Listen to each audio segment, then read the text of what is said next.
The vessel you are seeing is MADINAH 2, an oil tanker that was expertly crafted by the highly regarded shipbuilder SOKOOSHI Shipbuilding in Japan in the year 1984. This oil tanker, sailing under the flag of Bangladesh, boasts an impressive 39 years of experience on the high seas and is known for its unwavering stability and reliability.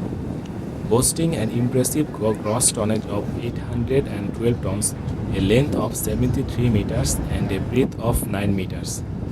The Modina 2 is one of the largest and most capable oil tanker vessels in operation today.